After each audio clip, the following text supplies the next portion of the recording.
Have you forgotten what a heel looks like? Are your slippers getting just a little bit too familiar? Not for this gal, but with Freedom Day approaching in our biggest cities, lots of people are thinking about putting their sneakers away and getting back to glamour. And Emily Smith is a podiatrist and is joining us now from Sydney. Emily, it's nice to see you. A lot of us, except for Ange, she was born in heels, essentially.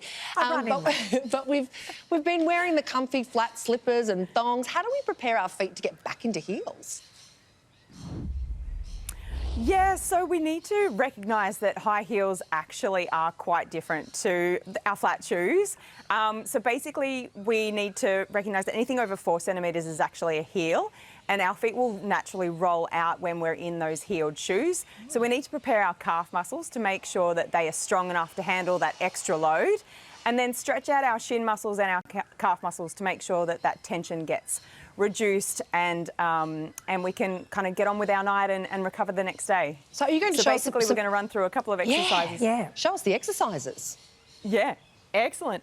So I've got Georgie here. So starting off with the calf raises. So basically what we want to do is come up onto the ball of the foot. We don't want your feet to roll outwards because that is what happens when we're in high heels. You want to lower down nice and controlled and then come straight back up again. So we only want to go to fatigue with these exercises. So you want to feel that little bit of a burn in your calf muscle, but we don't want to push through so that you're getting tight in your calf muscles. You want to keep your knees straight as well and your toes nice and relaxed. And then after that, once we start to hit that burn, we want to go into a calf stretch.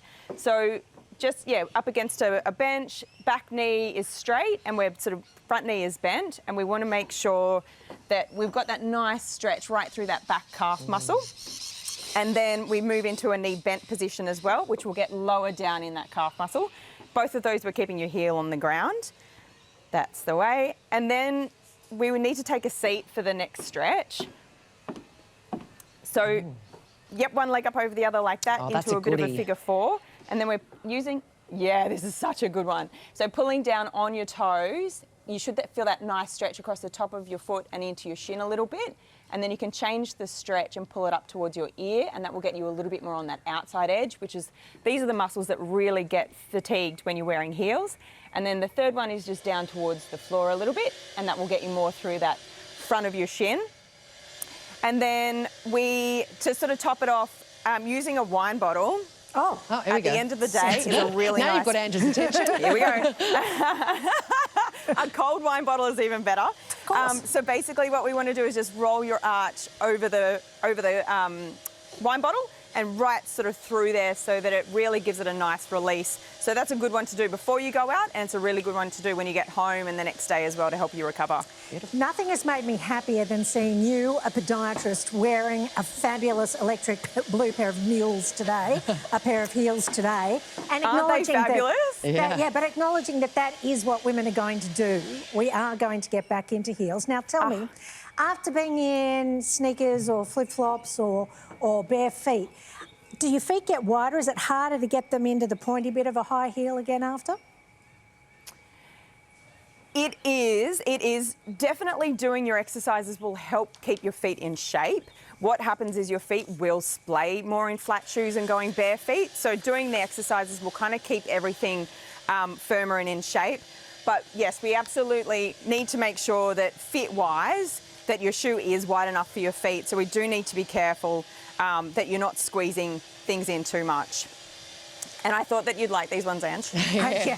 They're getting a very big tick from me, a very big tick. Thank you. Sparkly things, you've got our attention. Now, is it actually, I've got very big feet, Emily. I'm sure they're growing. I'm size 12, essentially. I hate wearing heels. Pretty much only wear them to work. Is there actually a way to find a heel that's more comfortable than others? And is there a way to find the right heel height for you? Yeah, absolutely. So if we go back to the going into our calf raise, so basically what will happen is you'll come up onto the balls of your feet, and there will be a bit of a tipping point where your feet will naturally want to roll outwards. So at that point, that's where we actually take a bit of a tape measure. Oh. Wow. And find that tipping point, and that is your heel height. Oh. So we've got about 9 centimetres for Georgie. Holy heck. So a little bit lower than that would be perfect. That's a big one. Wow.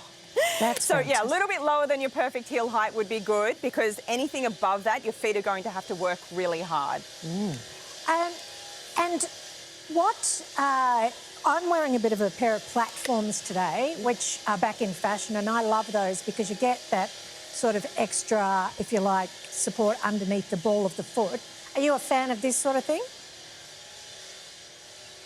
Yes, yeah, the platforms are really good. It depends on the material that they're actually made out of.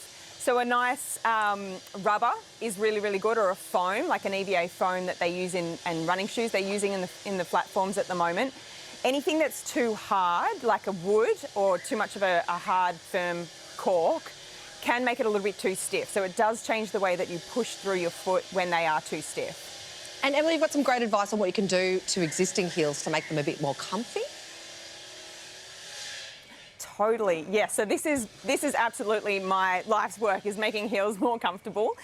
So basically what the science shows is, like I said, we need to stop the feet from rolling outwards. So there are insoles on the market, but not all insoles are made the same. So essentially what we want is to have support on the outside part of the foot rather than so much support on the inside of the foot. And what that does is stops that rolling out. Yeah. And then the other thing that we need to make sure of, is that the gel isn't too uniform underneath the ball of the foot. So what we need is something that micro oscillates underneath there, so that we get that long-lasting comfort and cushioning. Oh, I love Emily, this. just quickly, Crocs, yes or no?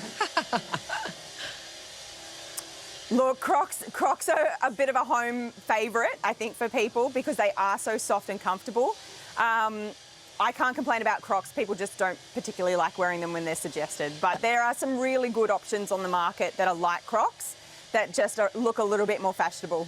There are Balenciaga Crocs out there, Emily. There are fashionable Crocs to be had. Thank you so much for chatting to us today. There are fashionable Crocs. Find out more about feet at Emily's website, emilybraidwood.com. Emily, thanks so much for joining us. Thank you, ladies. Bye.